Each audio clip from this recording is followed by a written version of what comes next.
감사합니다. 참 하나님이 기뻐하는 찬양인 줄 믿습니다. 이제 새 생명 축제 하나님의 기쁨이라는 말씀으로 이제 소장 목사님 나오셔서 말씀 전해 주시겠습니다. 큰 은혜가 함께하시기를 축복합니다.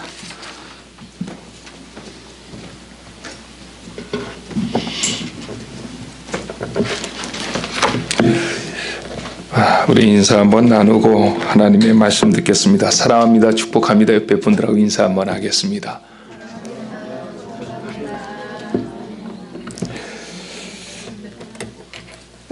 근본에 딸아이 결혼식이 10월 20일 날 있었습니다. 그래서 딸아이 결혼식 참석을 위해서 미국에 왔는데 또 이렇게 사랑하는 뉴저지 소망의 교회 성도들 앞에서 하나님의 말씀을 전할 수 있게 되어서 개인적으로 영광으로 또 축복으로 그렇게 생각합니다. 우리 정은수 목사님 통해서 설교 부탁을 제가 받고 난 다음에 굉장히 놀랐습니다. 왜 놀랐는가 하면 오늘이 129 새생명 축제니까 거기에 관련된 말씀을 전해 주셨으면 좋겠다 하는 그런 이야기를 받았습니다. 저희 안천교회도 제가 지금 섬기고 있는 교회가 안천교회인데 안천교회에서도 새생명 축제를 다음 주에 이제 D-Day로 합니다.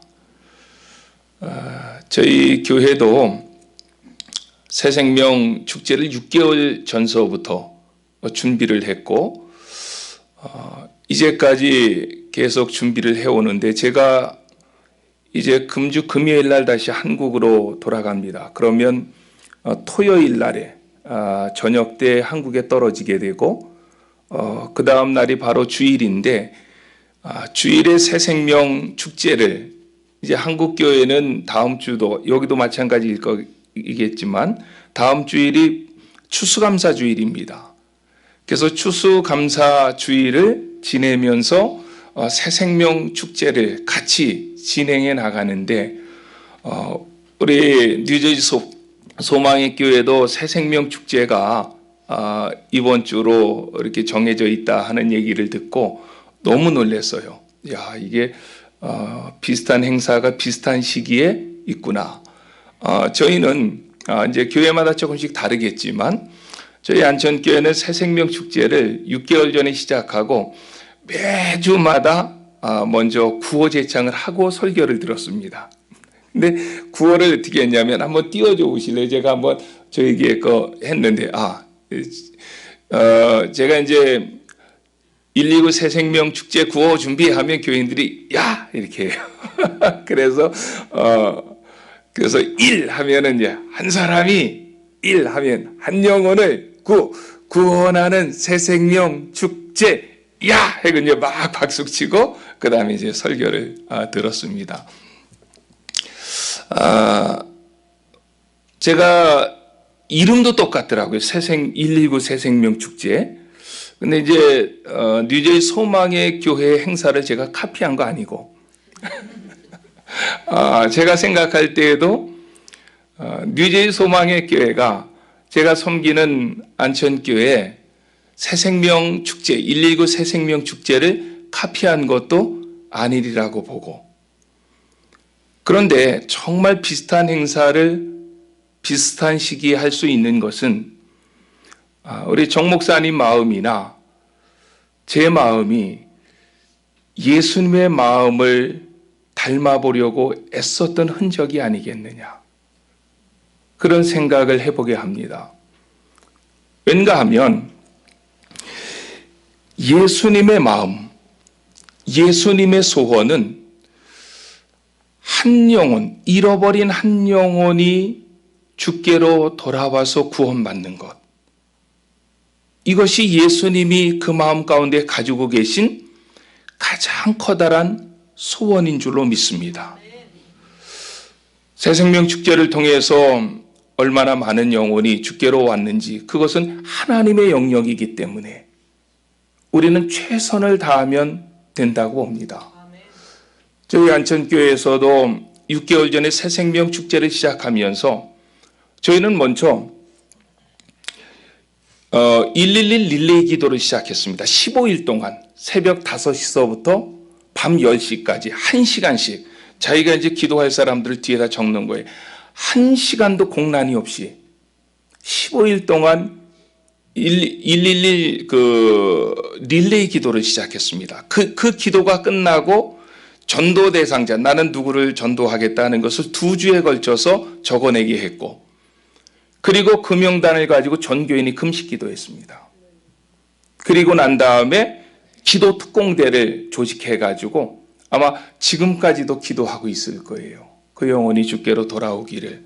그리고 이제 다음 주일에는 119 새생명 축제가 저희 교회에서도 일어나게 되는데, 하여튼 우리는 최선을 다하면 되는 것이고 그 영혼을 구원하느냐 안 구원하는가 하는 것은 하나님의 손에 달려있고 그건 하나님의 뜻이기 때문에 우리 누제지 소망의 교회에서도 이 새생명 축제, 119 새생명 축제를 위해서 수고하고 애쓴 분들이 많이 있을 텐데 하나님께서 아름다운 열매로 거두어 주시고 열매 맺게 해주실 줄로 믿습니다.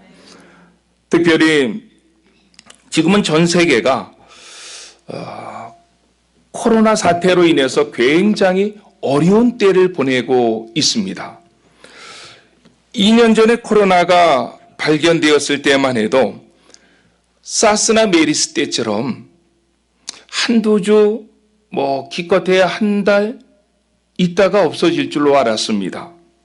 그런데 2년이 지난 지금까지 그 바이러스는 우리 곁에서 더 청걸해지고 있습니다. 제가 새벽에 일어나서 코비드 현황, 이게 구글에 치면은 나와요. 그래서 코비드 현황을 한번 살펴보았습니다. 한번 띄워주실래요?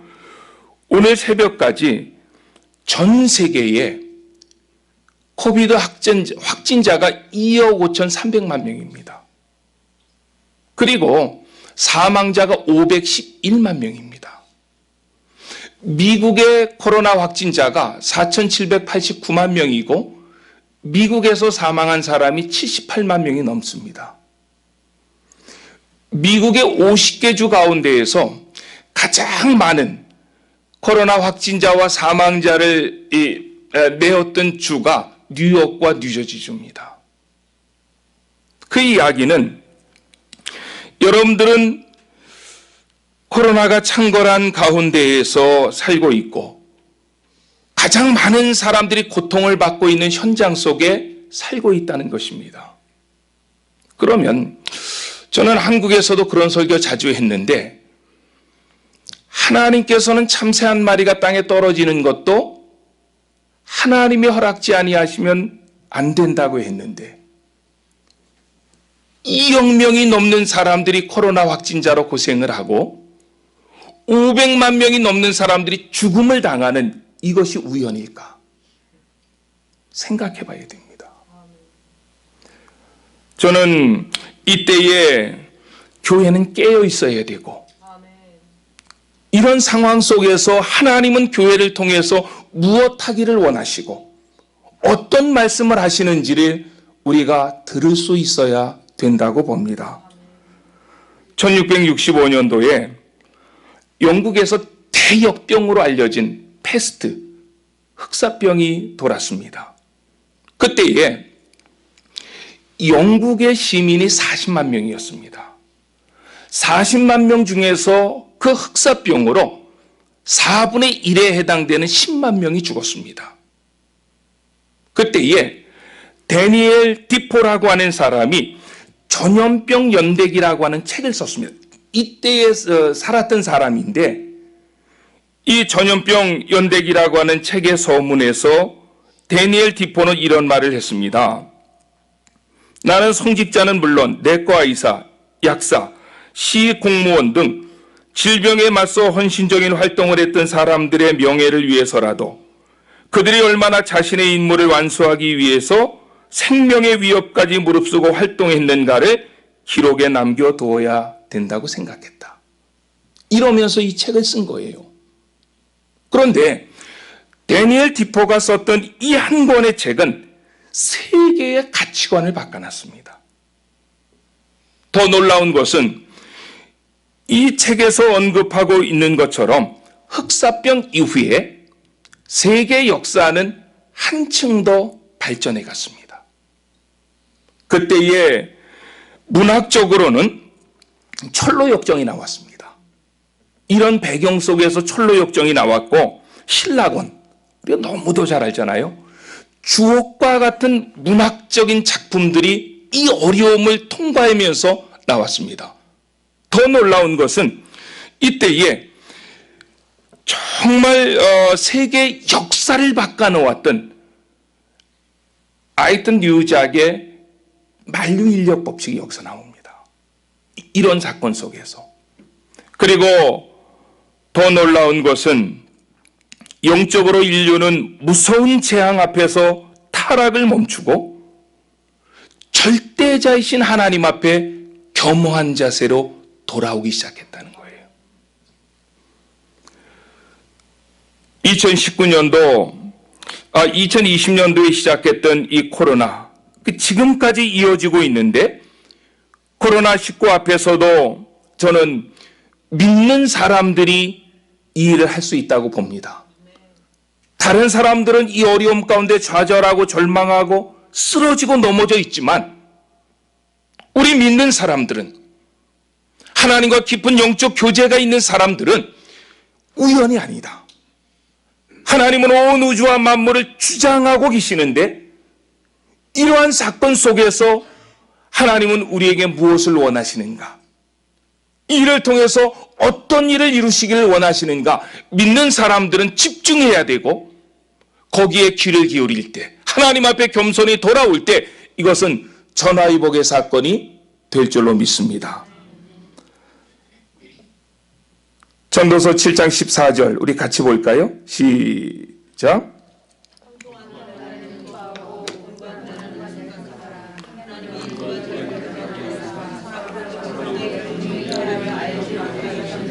아멘. 사람에게 형통한 날이 있을 것입니다. 그땐 기뻐하십시오. 그러나 곤고한 날이 있을 때는 생각해야 됩니다. 이 곤고한 날, 어려운 날을 통해서 하나님은 내게 무엇을 원하시는지, 우리 인생들은 어떻게 살았는지를 되돌아 보아야 된다는 것입니다. 이 두 가지를 병행하게 하심으로, 그래서 장래일을 능히 알지 못하게 하심으로 우리 인생들은 하나님 앞에 무릎을 꿇게 하신다. 이것이 전도서 7장 14절에서 솔로몬이 우리에게 주신 귀한 교훈의 말씀입니다. 그렇다면 이 어려운 때에 성삼위 하나님의 간절한 마음이 뭘까요? 오늘날 많은 사람들은 물질, 향락, 어떤 외형적인 모양, 여기에 다 빠져 있습니다. 이런 시기에 우리가 하나님의 마음을 깊이 헤아릴 줄 알아야 되는데, 그 하나님의 마음은 잃어버린 한 영혼에 대한 가치입니다. 잃어버린 한 영혼에 대한 가치, 그것을 발견할 수 있는, 어려운 시대를 살아갈 수 있는 저와 여러분들이 될 수 있기를 소망하고, 예수님께서도 말씀하십니다. 예수님께서 이 땅에 오신 목적을 말씀하시는데, 마가복음 1장 38절 시작.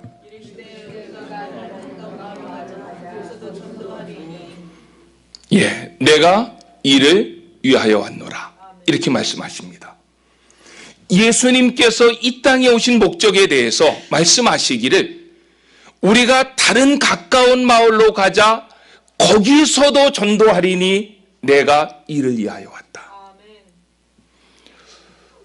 오늘 129 새생명 축제를 맞이하면서 설교를 부탁했을 때 무슨 설교를 할까 고민하다가 누가복음 15장이 눈에 들어왔습니다. 누가복음 15장이 눈에 들어왔던 이유는 누가복음 15장만큼 잃어버린 한 영혼을 찾기 위해서 성삼위 하나님께서 집중하시고 있는 그림 언어가 성경에 어디 있을까? 누가복음 15장 말고 그것보다 더 우리에게 마음을 타치하면서 한 영혼에 대한 가치를 말씀하시는 성경은 없다고 보여졌기 때문에, 그래서 누가복음 15장을 본문으로 선택했습니다. 특별히 누가복음 15장은 전체의 구조 안에서 이 본문을 볼 때에 훨씬 더 은혜가 됩니다. 누가복음 15장 3절로 7절까지 읽었는데 누가복음 15장 3절로 7절은 잃어버린 양을 찾는 목자의 비유지요. 그리고 누가복음 15장 8절로 10절에는 잃어버린 은전을 찾는 여인의 비유입니다. 그리고 누가복음 15장 11절로 32절까지는 잃어버린 아들을 찾는 아버지의 비유입니다. 이 세 가지 비유 속에서는 잃어버린 하나를 찾는 하나님의 열정과 그 잃어버린 하나를 찾았을 때에 감격해하고 기뻐하시는 하나님의 모습을 우리가 보게 된다는 거예요. 특별히 잃어버린 하나를 찾았을 때에 그 하나님의 기쁨을 얼마나 본문에서 강조하고 있는지 누가복음 15장에는 기뻐한다, 즐거워한다 라고 하는 단어가 12번이나 있습니다. 여러분들이 찾아서 읽어보십시오. 어떤 한 사건 속에 동일한 단어를 12번씩 썼다는 것은, 이것은 그 단어가 말하고 있는 그 감정이 극도에 와 있었다는 거예요.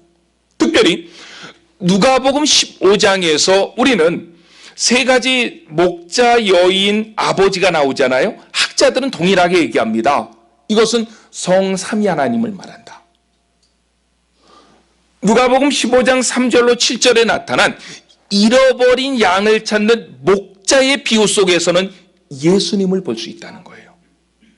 그리고 누가복음 15장 8절로 10절에 나타난 잃어버린 은전을 찾는 여인의 비유, 우리가 보십시오.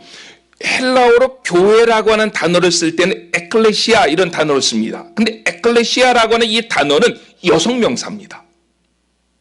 근데 교회를 교회되게 하시는 분은 누구냐면 성령님이라는 거예요.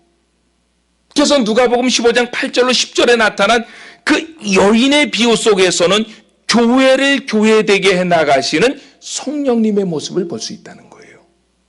그리고 누가복음 15장 11절로 32절에 아버지의 비유, 나간 아들을 기다리는 아버지의 비유 속에서는 성부 하나님의 모습을 볼 수 있다는 거예요. 그러니까 누가복음 15장 전체에서는 성자 예수님, 성령 하나님, 성부 하나님의 모습이 같이 그려져 있는데, 거기에서 큰 물줄기 같이 흘러가는 사상은 뭐냐면 잃어버린 하나를 찾는 하나님의 열정과 그 하나를 찾았을 때 기뻐하시는 삼위 하나님의 기쁨과 감격을 그리고 있다는 거예요. 보십시오. 한 가지 비유를 가지고 그 얘기를 할 수 있습니다. 그런데 세 가지 비유를 가지고 같은 내용을 하는 이유가 뭐지요? 오늘 우리 크리스티나 우리 자매인가요? 첼로 너무 제가 은혜 받았다는데, 그런데 아무리 잘해도 혼자서 첼로를 연주하는 것보다 오케스트라가 같이 연주하면서 거기에서 한 사람이 돋보이게 할 때 그게 더 큰 감동을 준다고요. 그러니까 하나의 비유를 가지고도 그런 말씀을 할 수 있었지만, 하나님께서 세 가지 비유를 가지고 동일한 사건을 이야기하려고 하는 것은 하나님은 그 마음에 간절하다, 이것을 우리에게 보여주시기 위함이었다는 거지요. 이렇게 동일한 주제를 전달하고 있지만 세 가지 비유는 각각 특징이 있고 강조점이 있지만, 그럼에도 한 가지의 내용, 잃어버린 한 영혼을 찾기 위한 하나님의 간절함, 그 하나를 찾았을 때의 하나님의 감격과 기쁨을 우리에게 말씀해 주고 있다는 것이지요. 그래서 저는 누가복음 15장을 영혼의 오케스트라라, 영혼의 오케스트라를 들을 수 있는 복된 길을 저와 여러분들이 가질 수 있기를 주의 이름으로 축원합니다. 그래서 하나님도 그렇게 잃어버린 한 영혼을 찾으려고 애쓰신다면 우리도 찾아야 되죠. 왜냐하면 신앙생활이라고 하는 것은 하나님의 마음이 있는 곳에 내 마음이 가는 거예요.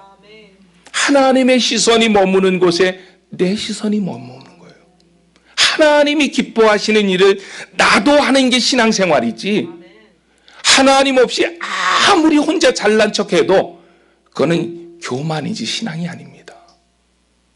신앙은 하나님의 마음과 같아지는 것인데 하나님은 한 영혼을 찾으신다는 거예요. 그 한 영혼을 찾으실 때에 감격해 하시고 기뻐하신다는 거예요. 오늘은 저는 그런 내용을 가지고 두 가지만 간략하게 여러분들에게 말씀을 드리려고 합니다. 첫 번째로는 잃어버린 하나를 찾도록 찾으시는 하나님의 마음입니다. 우리 4절 한번 같이 볼까요? 시작. 한번 띄워주신 거 같이 읽으면 됩니다. 시작.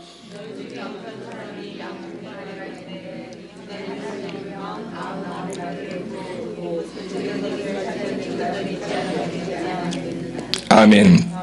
그런데 제가 띄운 거는 여러분들이 가지고 있는 성경은 좀 다를 거예요. 왜냐하면 한국은 지금 개역 개정을 읽어요, 다. 근데 미국에 와 보니까 그 옛날 그 개역 성경을 읽더라고요. 근데 저는 개인적으로 개역 성경이 마음에 훨씬 더 와닿아요. 이 개역 개정에는 찾아내기까지 찾아다니지 아니하겠느냐 이렇게 되어 있는데 여러분들이 가지고 있는 개역 성경이 좀 다르게 되어 있습니다. 찾도록 찾아다니지 않겠느냐. 근데 저는 개인적으로 찾도록 찾아내지 않겠느냐, 이 말이 가슴에 확 와닿더라고요.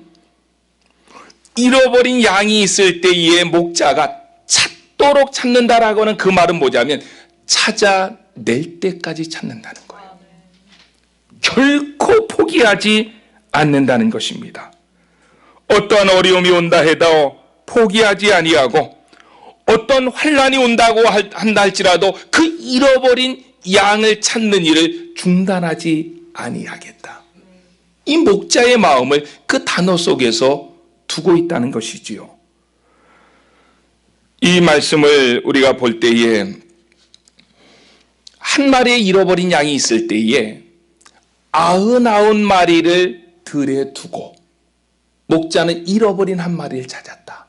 그런데 여기 99마리를 들에 뒀다라고 하는 이 말이 이 문법적으로도 그렇고 그 당시 상황적으로도 그렇고 이건 99마리를 들에 버려뒀다는 것이 아니라 그 99마리에 대한 관심과 그 케어, 이것을 잠시 중단하고 잃어버린 한 마리를 찾기 위해서 집중했다.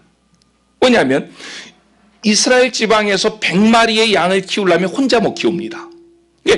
목자가 몇 명 있다는 거예요. 그랬을 때에 이 아마 오너겠죠. 주인이겠죠. 이 주인은 그 99마리를 다른 목자에게 양보한 거예요. 맡긴 거예요. 그리고 나는 잃어버린 한 마리를 찾기 위해서 애쓰겠다. 집중하겠다. 이렇게 하고 한 마리의 잃어버린 양을 찾으러 나갔다는 것입니다.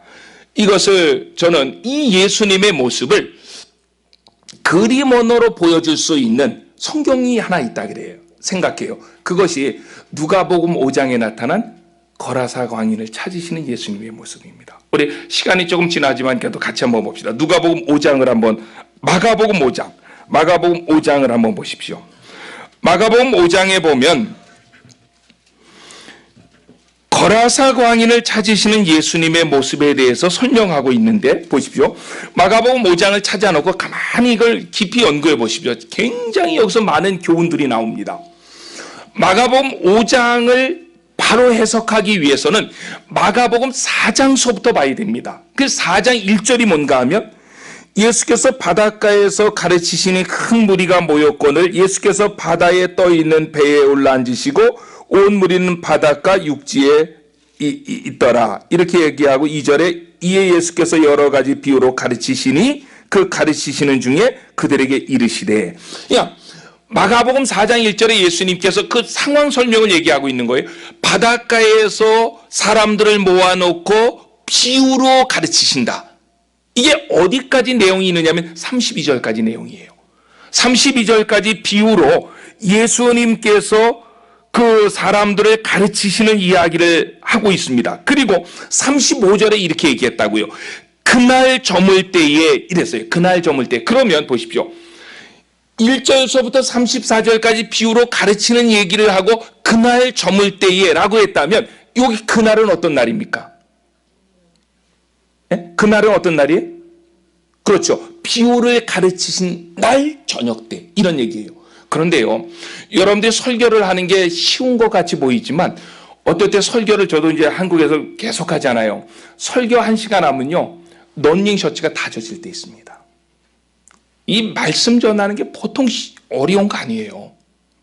그런데 보십시오. 예수님은 아침부터 저녁까지 말씀을 전했어요. 그러면 예수님은 뭐 예수님이니까 힘 안 들었을 거야? 그래요? 아니에요. 예수님도 우리와 동일한 육체를 가지고 있었습니다. 예수님의 육체도 파김치가 된 거예요. 그러면 우리 같았으면 아침부터 저녁 때까지 뭐 부흥회를 한다든 뭐 성경을 가르쳤든 간에 그렇게 했어요. 그러면 저녁 때 되면 어떻게 해요? 그럼 피곤하면 어떻게 합니까? 집에 가서 샤워하고 소우유 한 잔 마시고 그렇게 하고 이제 조금 쉴 거 아니에요. 그런데 예수님은 그렇게 저녁 때까지 가르치고 제자들에게 뭐라고 하냐면 건너편으로 가자. 근데 그 건너편이 어딘지에 대해서는 5장 1절에서 볼 수 있는데 거기는 거라사였다는 거예요. 그러면 예수님께서 말씀을 가르치셨던 그 장소 해변가는 어디냐면 가버나움입니다. 가버나움서부터 거라사까지 어디냐? 지도 한번 띄워주십시오. 저렇게 만다고요. 가버나움에서 거라사를 가려면 바다를 가로질러 가야 되는 거예요. 그런데 저는 이 이스라엘 2번 갔다 왔어요. 이스라엘 가보니까 그 갈릴리 바다 바로 북쪽에 거기에 큰 산이 있습니다. 그 산을 헐몬산이라고 하는데 그 산이 백두산보다 더 높습니다. 그런데 바람이 북쪽에서 남쪽으로 불어오는데 큰 산이 바다 위에 있다고요. 바다 위쪽에. 그러면 바람이 불어오다가 거기에서 이 산을 휘감아 가지고 바다로 내려옵니다. 그리고 저 지형적으로 보면 저 갈릴리 바다를 통해서 서쪽 왼쪽으로 보면 거기는 지중해입니다. 지중해에서 차가운 바람이 불어와요. 그러면 오른쪽은 아라비아 광야입니다. 아라비아 광야에서 뜨거운 바람이 옵니다. 그러면 차가운 바람과 뜨거운 바람이 부딪히면 어떻게 될까요? 이상기후가 나와요. 그래서 갈릴리 바다에는 이게 바람이 오다가 헐몬산을 휘감아서 이상한 바람이 오든지 더운 공기와 찬 공기가 마주치면서 이상한 바람으로 변하기 때문에 바람이 굉장히 이상하게 불어지는 바람이 많아요. 그 바람을 뭐라 그래요? 이상하게 막 바람이 확 바뀌는 바람 뭐라 그럽니까? 그거는 아주 아름다운 표현을 쓴 거고. 예, 광풍. 광풍을 다른 말로 얘기하면 뭐예요? 조선 말로 얘기하면 미친 바람. 그래서 성경은 광풍이라 그러는 거예요. 그래서 이스라엘 사람들도 저녁 때는 저 바닷가에 나가서 고기잡이 안 한다는 거예요. 광풍이 자주 불어오기 때문에. 그런데 예수님께서는 하루 종일 낮에 말씀을 가르치다가 저녁이 되었는데 거라사 지방으로 가자. 이 바다를 건너가자는 거거든요. 그리고 예수님은 하루 종일 말씀을 가르쳤기 때문에 35절에 보면 타자마자 38절인가요? 타자마자 예수님께서는 보세요. 38절. 예수께서 고물에서 베개를 베고 주무시더니 자 보세요. 고물이 어디예요? 예? 고물이 어디입니까? 뱃머리의 반대편입니다. 배 뒤편이에요. 잘라면 뱃머리에서 자면 안 돼요. 뱃머리에서 바다가 이 배가 이렇게 가면서 이게 들리니까 뒤편에 가서 예수님은 베개를 베고 이 고물에서 주무셨다는, 예수님 피곤하셨다는 거예요. 근데 아니나 다를까 그날 밤에 미친 바람이 온 거예요. 광풍이. 그런데 예수님의 제자들 가운데에는 거의 90%가 다 갈릴리 바다 출신이에요. 그러니까 제자들이 생각할 때 된 거예요. 아, 이 정도 바람은 우리가 이겨나갈 수 있겠다. 낑낑매고 바람과 싸웠는데 이길 수가 없었던 거예요. 그래서 주무시는 예수님을 흔들어 깨우십니다. 주님, 우리가 죽게 되었습니다. 그럴 때 예수님께서 일어나셔서 바람과 바다를 꾸짖으시니 바람이 잔잔하게 된지라. 그리고 예수님은 아침이 되어서, 저녁 때 출발했는데 아침이 되어서 거라사에 도착한 거예요. 그러면 우리가 생각할 때 그렇잖아요. 밤늦게 하루 온종일 성경을 가르쳤는데 저녁 때 거라사로 가자 그랬으면 우리가 생각했을 때는 거라사에 굉장히 유명한 사람을 만날 줄 아는 거예요. 그렇죠? 우리로 얘기하면 도지사라든지 국회의원이라든지 거기에 아마 만찬이 있었기 때문에 가겠다, 그렇게 생각했는데 마가복음 5장 1절부터 12절을 읽어보면 예수님이 만나고자 했던 사람은 그런 사람이 아니었다는 거예요. 어떤 사람입니까? 귀신 들린 사람이었다는 거예요. 귀신 몇 마리 들렸습니까? 예? 군대 귀신. 예. 근데 군대라고 하는 요 말에 헬라어로 레기온 이렇게 썼습니다. 우리로 얘기하면 연대, 대대, 소대. 그러면 연대 인원이 얼마인지 대충 알잖아요. 대대 인원이 얼마인지 알잖아요. 레기온이라고 하는 요 군대는 6,000명의 군인을 가지고 있는 군대 숫자입니다. 그러니까 군대 귀신이 들렸는데 얼마만큼의 귀신이 들어갔느냐? 6,000마리 이상 들어갔다는 거예요. 그런데 그 사람을 만나기 위해서, 저 같으면 그랬어요. 아, 오늘 피곤하니까 내일 아침에 가자.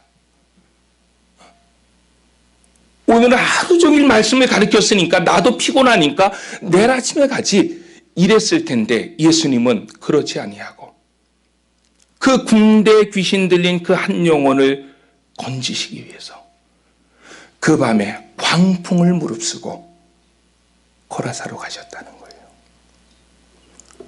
거라사에 가셨을 때에 그 사람 안에 있었던 귀신들이 예수님을 알아봅니다. 그렇죠? 알아보고 예수님께서 그 귀신 들린 사를 고쳐주려고 할 때 그 안에 있던 귀신들이 사정합니다. 저 앞에는 뭐가 있습니까? 돼지떼가 있다는 거예요.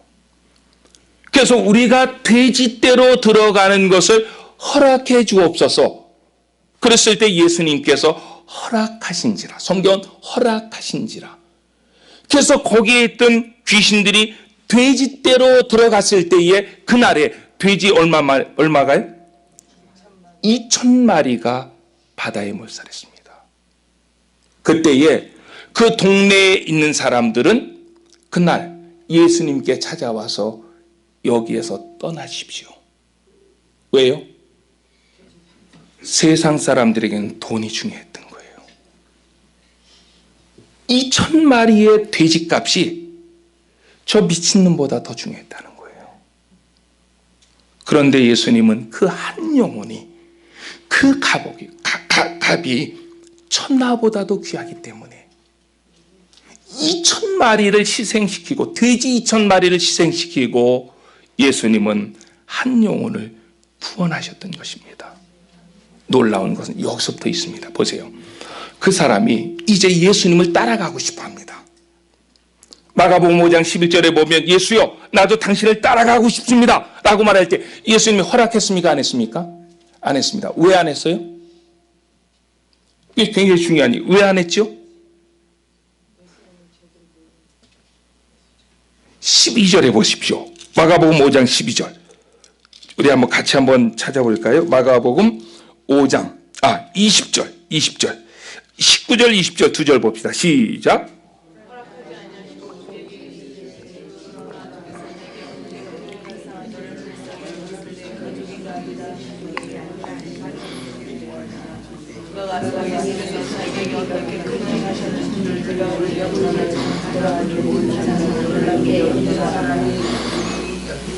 예, 보십시오.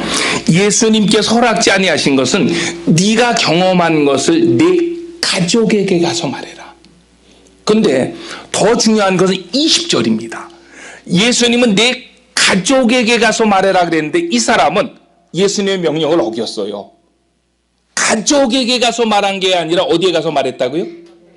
데가볼리에서 말했다는 거예요.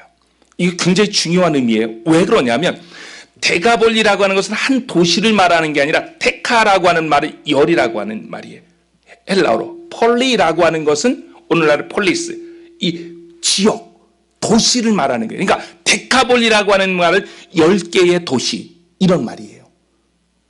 이 사람은 10개의 도시에 다니면서 자기 가족에게도 얘기했겠죠. 나를 구원해 주신 분은 예수님이시다. 이렇게 말했을 뿐만 아니라 10개의 도시에 다니면서 이 사람은 예수님이 자기에게 행한 일을 말했다는 거예요. 그런데요, 정말 대단한 것은 예수님의 한참 후에 데가볼리 지역을 방문하십니다. 또다시 데가볼리 지역을 방문하시는 내용이 7장에 가 있습니다.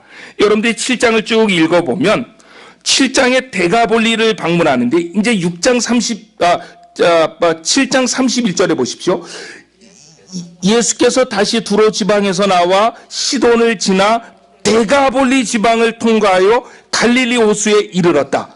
그런데 8장 1절에 뭐라 하냐면 그 무렵에 또 큰 무리가 먹을 것이 없는지라 예수께서 제자들을 불러 이르시되 이렇게 하고 8장 8절에 배불리 먹고 남은 조각 7강주를 거두었으며 사람은 4,000명이었더라. 예수께서 그들을 흩어보내시고 라고 얘기합니다. 그러면 데가볼리 지방에서 무슨 사건이 일어난 거예요? 우리가 얘기하는 칠병이어 사건이 나타난 거예요. 칠병이어 사건이 나타났을 때 몇 명이 주께로 돌아왔느냐? 4,000명이 돌아왔다는 거예요. 그러면 제가 질문은 그거예요. 데가볼리 지역은 지역적으로 돼지를 키워서 로마에다가 바쳤던 도시입니다. 그래서 돼지 2,000마리가 죽은 거예요. 그러면 레위기 11장에 보면 돼지고기는 유대인들이 부정한 음식이었다는 거예요. 그러면 돼지를 키웠던 데가볼리 지역은 유대인들이 절대 안 갔다는 거예요. 근데 어느 날 예수님이 갔을 때 4,000명이 거기서 예수님을 쫓았다는 거예요. 그 4,000명은 누가 예수님을 전해냈겠느냐 이거예요. 귀신 들렸던 사람. 귀신 들렸던 그 사람이 고침을 받고 네 가족에게 가서 복음을 전하라. 있었던 일을 말하라고 했을 때 이 사람은 자기 가족에게 대해만 말한 것이 아니라 데가볼리 사람들에게 예수님을 말했고 그래서 예수님이 한참 후에 그 지역을 다시 방문했을 때에 그 소식을 들은 사람들이 야! 어떤 사람이 나에게 전해줬던 그 예수가 저분이로구나 라고 예수를 쫓아갔다. 오병이어 사건하고 달라요. 오병이어 사건은 그날 저녁 때 있었던 배고픈 사람들 먹인 사건이고 이건 3일 후에 먹인 사건입니다. 이 사람들이 3일 동안 집에 안 갔다는 거예요. 이 해변가에서 예수님께서 하나님의 말씀을 전할 때 한 사람도 가지 않고 그 말씀을 들을 때에 예수님이 말씀하신 거예요. 저들을 그냥 보내가지고는 3일 동안 먹지 못했기 때문에 집으로 돌아가다가 길거리에서 기진하여 쓰러질까 걱정한다. 그러면서 보리떡 7덩어리와 물고기 2마리를 가지고 4,000명을 먹이셨다는 거예요. 이 사건이 이 7장 8장에서 일어났는데 저는 성경 문맥에서 봐야 돼요. 문맥의 흐름상 그러면 데가볼리에 있는 사람들에게 누가 복음을 전했겠느냐? 바로 거라사에서 미친 사람으로 레기온 7,000명의 귀신으로 시달림 받던 사람이 예수님을 만나 고침을 받고 그 감격을 가지고 주변에 있는 사람들에게 말씀을 전했을 때 그리고 예수님이 다음 차례에 그 데가볼리 지역을 방문했을 때 사람들이 예수님께 몰렸고 그 말씀을 듣고 주께로 돌아오는 역사가 있다는 거예요. 저는요, 어떤 역사를 보든 성경을 가지고 역사를 봐야 됩니다. 아까 제가 서론에도 그런 얘기 했잖아요. 코비드19 어려운 시대다. 그러나 예수님 믿는 사람들에게는 이 어려움을 결코 어려움으로 끝내서는 안 된다는 거예요. 이러한 어려움을 통해서 하나님께서 우리에게 주시는 음성이 뭔지를 들어야 된다는 것입니다. 한 가지 더 말씀을 드리고 오늘의 말씀을 마칠게요. 잃어버린 한 영혼을 찾았을 때 하나님이 얼마나 기뻐하시는가. 저는 그것을 잠깐 말씀드리고 말씀을 정리하겠습니다. 혹시 여러분들 가운데 어떤 중요한 것을 잃어버렸다가 다시 찾았을 때 기쁨을 경험해 본 사람이 있습니까? 저는 지금부터 26년 전에 제가 싱가포르로 공부하러 갔어요. 한국에서. 그런데 그때 우리 아이들이 4살, 연년생이거든요. 3살, 요때였습니다. 근데 제가 싱가포르에 공부하러 갈 때 영어를 좀 하고 가야 되는데 영어를 잘 못하고 가가지고 스트레스 되게 많이 받았어요. 학교 와서 공부하는데 애들은 다 웃는데 나는 왜 웃는지 몰랐어. 그래가지고 나 서글펐어요. 그래가지고 뭐 그냥 한 학기는 옆도 안 돌아다보고 그냥 집에 앉아서 공부만 했어요. 공부하는데 한 6개월 지나니까 세상 사는 게 다 똑같더라고요. 거기도. 그래서 이제 6개월 지난 다음에 조금 여유도 생기게 되고 그래가지고 그 싱가포르의 큰 쇼핑몰 25년 전 30년 전이니까 한국은 그때 좀 못 살았습니다. 싱가포르는 그때 잘 살았어요. 쇼핑센터 굉장히 크게 있는데 한 번도 못 가본 거예요. 그 공부하러 가서 6개월 동안. 근데 6개월 한 학기 끝내고 처음 가봤는데 와, 뭐 그냥 한국에 보지 못했던 물건들도 많고 전 전자제품 좋아하는데 막 전자제품 눈이 막 펑펑 정말 눈이 동그래지는 제품들이 많고 그러다가 우리 아이들 그때 3살 4살짜리 데리고 왔는데 당연히 따라올 줄 알았는데 딸이 안 보이는 거예요. 한참 돌아다니니까 딸이 안 보여. 그때 영어도 못하지. 우리 아이는 4살이지 뭐를 하겠어요. 그래가지고 그 쇼핑센터에 몇 개가 연결되어 있는데 그 연결되어 있는 쇼핑센터를 그냥 막 뛰어다니면서 찾았는데 저녁 때까지 못 찾았습니다. 와, 큰일 났다 이제. 우리 딸 잊어먹었구나 공부하러 와서. 이제 시간 딸인데 이번에. 그래가지고 그냥 와 찾아라고 절망하고 이제 마지막 한 번이다. 한 번만 더 찾아보자. 해가지고 쇼핑센터에 가고 있는데 저쪽 구석에서 한쪽에서 울고 있더라고. 제가 울고 있는 딸을 발견했을 때 그때의 감동은 제가 설교를 준비하다가 그때 생각을 하고 이거 썼어요. 근데 지금도 눈물이 나오더라고. 그래서 잃어버린 한 영혼을 찾았을 때 하나님의 마음이 어땠을까?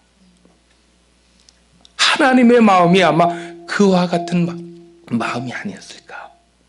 그런 생각을 했습니다. 오늘 본문 말씀해 보니까 5절과 6절에 또 찾아낸 즉 즐거워 어깨에 메고 집에 와서 그 벗과 이옷을 불러 모으고 말하되 나와 함께 즐기자 나의 잃은 양을 찾아내어노라 하리라 이렇게 얘기합니다. 4절에 찾도록 찾았다는 말 속에서는 쉽게 찾지 못했다는 말이죠. 그렇죠. 굉장히 고생해서 찾았다는 말이죠. 그런데 찾았을 때 오늘 본문의 목자는 양을 어깨에 맸다는 거예요. 본인도 지쳐 있을 텐데 그 양을 어깨에 메고 집으로 돌아와서 이웃을 불러 모아놓고 잔치를 했습니다. 보세요. 잔치할 때 뭐 필요합니까? 양고기죠. 제가 읽으면서 그런 생각했어요. 야, 저 한 마리 찾느냐고 애썼지만 양 3-4마리는 죽었겠다. 그런데 그 잃어버린 한 영혼을 찾았을 때의 그 기쁨을 성경이 이야기하고 있다는 거예요. 1절과 2절은 오늘 제가 보지 않았습니다. 그렇지만 오늘 누가복음 15장 1절과 2절에 보면 모든 세리와 죄인들이 말씀을 들어 가까이 나오니라. 바리새인과 서기관들이 수군거리 이르되 이 사람이 죄인을 영접하고 음식을 같이 먹는다 하더라. 유대인들의 규례 가운데 68%가 식탁에 대한 규례입니다. 식탁의 문제를 가지고 규례를 하는데 식탁의 문제를 가지고 규례를 할 때 3가지 유대인들은 이야기합니다. 첫 번째로 먹어야 될 음식과 먹지 말아야 될 음식 분명히 구분합니다. 두 번째로 사용해야 될 그릇과 사용하지 말아야 될 그릇 아무 그릇이나 막 사용하는 거 아니에요. 유대인 더러운 그릇 사용하지 않아요. 세 번째로 같이 먹을 사람과 같이 먹지 못할 사람 3가지 규례 가운데 어떤 게 제일 엄할까요? 세 번째. 맞아요. 그러면 여기에 죄인들과 여기에 창녀들과 세리들은 같이 먹어야 될 사람이니까 아닙니까? 아니에요. 근데 예수님이 그들에게 찾아가서 식탁의 교제를 베풀었다는 것은 예수님이 그 사건을 행하면 반드시 예수님에게 문제가 생길 줄 알았다는 거예요. 그래서 예수님은 그것을 알았음에도 불구하고 세리와 죄인들에게 찾아가서 식탁의 규제를 먼저 베풀었다는 거예요. 그러고 나니까 3절에 바로 바리새인들의 반격이 시작됐다는 거예요. 예수님은 그것을 알면서도 한 영혼을 구원하기 위해서 그들에게 찾아가서 식탁의 규제를 베풀었다는 거예요. 오늘 누가복음 15장은요, 우리에게 너무너무도 생각할 것이 많게 합니다. 그런 고난과 어려움을 예상했음에도 불구하고 한 영혼을 찾았을 때 주님은 기뻐하신다, 즐거워하신다. 12번씩이나 같은 단어를 사용하면서 하나님의 기쁨을 말하고 있다는 거예요. 그래서 천년에 한 번 나올까 말까 한 설교자라 그래요. 스펄전 목사님입니다. 스펄전 목사님은 7절을 해석하다가 이렇게 주석에다 써놨습니다. 한 영혼이 회개하고 주께로 돌아올 때 주님은 기뻐 눈물을 흘리실 것인데 그 눈물은 곧 강물을 이룰 것이다. 한 영혼이 회개하고 주께로 돌아오면 주님은 기쁨으로 천상에서 눈물을 흘리실 것인데 그 눈물은 곧 강물을 이룰 것이다. 오늘의 말씀을 정리합니다. 19세기 영국 교회가 부도덕과 무기력에 깊이 빠져 있고 교권 다툼으로 영혼 구원에 무관심하고 있을 때 영국 교회 한 사람이 나타납니다. 기독교 역사 2000년을 되돌아보십시오. 교회가 위기가 있을 때마다 사람을 보내십니다. 위기를 해결해 나갈. 그 19세기 때 하나님이 보내셨던 사람이 누군가? 윌리엄 푸스입니다. 윌리엄 푸스는 누구인지 아십니까? 구세군을 창설한 사람입니다. 그 사람은 17살에 목사가 됩니다. 목사가 되어서 가난하고 어려운 사람들에게 찾아가 복음을 전하는데 그때 그 사람들의 그 어려움, 그 가난함, 그것을 몸으로 체험하면서 설교를 할 때 그 사람이 설교를 하면 마치 천둥이 치는 것과 같았다래요. 많은 사람들이 회개하고 돌아옵니다.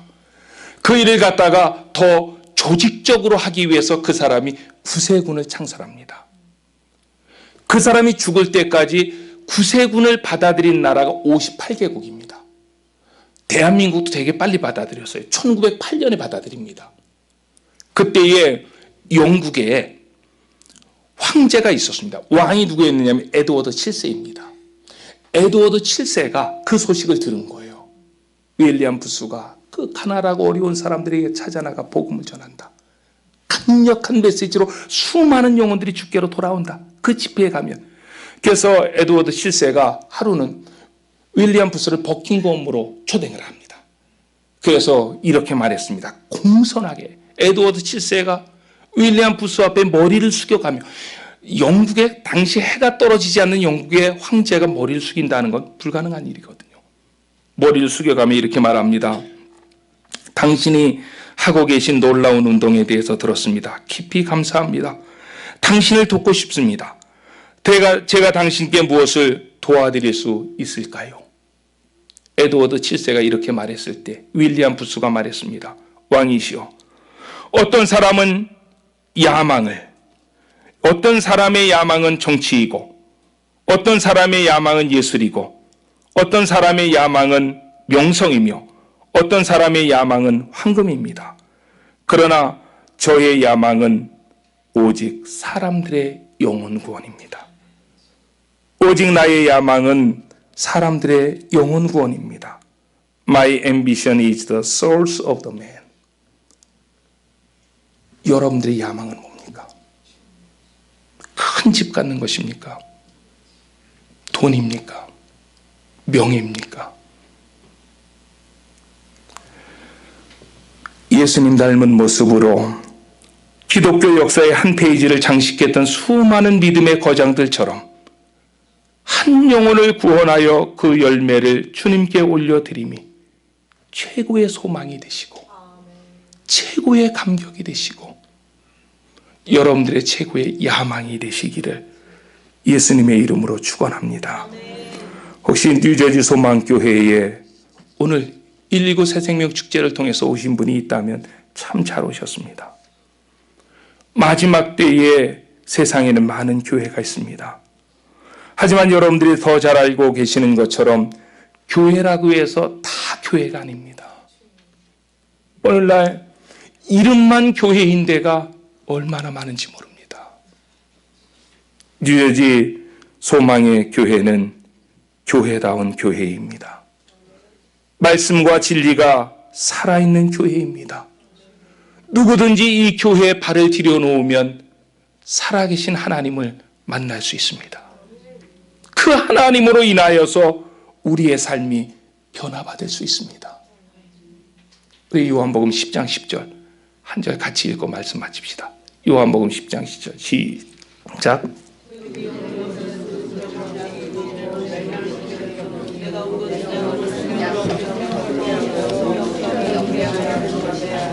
아멘. 예수님 만나셔서 생명을 얻고 더 풍성한 복을 누리시는 모든 성도들이 되시기를 예수님의 이름으로 간절히 축원합니다. 아멘. 기도합시다. 오늘 이 말씀 가지고 우리가 항상 저는 그래요. 말씀을 듣고 귀만 즐겁게 한다면 또 다른 범죄입니다. 하나님 이 말씀 앞에 결단하게 하옵소서. 하나님의 마음을 알았습니다. 하나님의 마음은 한 영혼이 회개하고 돌아올 때 감격해 하시고 기뻐하시는 것이었습니다. 우리의 야망은 뭐고 나의 소망은 뭡니까? 돈입니까? 명예입니까? 그게 우리를 구원할 수 있습니까? 주님 마음 담게 하시고 그래서 주님 앞에 서는 그날까지 영혼 구원을 위해서 내 모든 것들을 투자하게 해달라고 기도하시고 우리 뉴저지 소망의 교회가 그래서 날마다 구원받는 사람들을 더하게 하시고 이곳에 어떤 사람들이 모이든지 간에 예수님 만나게 하시고 영혼이 변화되게 하시고 더 풍성한 복을 얻게 해달라고 우리 주여 한번 외치고 기도합시다. 주여 아버지 하나님 감사합니다. 오늘도 누가복음 15장 3절로 7절의 말씀을 가지고 하나님의 말씀을 들었습니다. 아버지 하나님 정말 이 시대에 많은 사람들의 야망은 돈이고 명예고 아버지 하나님이여 부귀와 권세입니다. 그러나 아버지 하나님 우리의 야망은 윌리엄 부스처럼 한 영혼을 구원하여서 하나님께로 인도하는 것 그것이 나의 야망이 되게 하시고 소망이 되게 해주옵소서. 그래서 우리 아버지 하나님이여 뉴저지 소망의 교회가 날마다 영혼을 구원해낼 수 있는 하나님의 방주가 되게 하시고 구원의 방주로서 아버지 하나님이여 구원받는 사람들이 날마다 더하게 되어지는 그 영혼들이 주님께 와서 예수님을 만나게 하시고 삶이 변화되게 하시고 그 삶이 더 풍성해지는 역사가 일어나는 복된 교회가 되게 해 주시옵소서. 하나님 우리 소망교회 목사님 축복하셔서 이 시대에 아버지 하나님이여 모세와 같게 하시고 아버지 하나님 여호수아와 같게 하시고 바울과 같게 하시고 디모데와 같게 하시고 아버지 하나님 베드로와 같게 하셔서 이 시대에 하나님께서 쓰시는 귀한 종으로 하나님께서 세워 주시옵소서. 이 뉴저지 소망교회를 통해서 주님 홀로 영광 받아 주시옵소서. 예수님의 이름으로 간절히 기도드렸습니다. 아멘.